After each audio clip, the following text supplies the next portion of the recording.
ఆత్మరీత్యా బలము లేనటువంటి వారు, శరీర సంబంధముగా బలము లేనటువంటి వారు, మానసికంగా బలము లేనటువంటి వారు. 3 రకాలైనటువంటి బలము దేవుడు మనకు అనుగ్రహించాడు. శరీర సంబంధమైనటువంటి బలిష్టతను దేవుడు అనుగ్రహించాడు.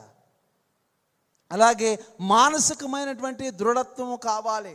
ఈ రోజుల్లో అనేకమైనటువంటి జీవితాలు నాశనము కావటానికి కారణం ఏమిటంటే మానసిక సంబంధమైనటువంటి బలము లేకపోవటం వలన చిన్న చిన్న వాటికే కోపపడటము, చిన్న చిన్న వాటికే కృంగిపోవటము, మానసికమైనటువంటి స్థితి, హెచ్చు తగ్గులు రావటం వలన ఒక పిరికితనం అనేటువంటిది అలవర్చబడటము, ధైర్యాన్ని కోల్పోవటము, ఇతరులకి ధైర్యం చెప్పగలిగినటువంటి స్థితిలో ఉండవలసినటువంటి మనమే అటువంటి స్థితిని కోల్పోవటము.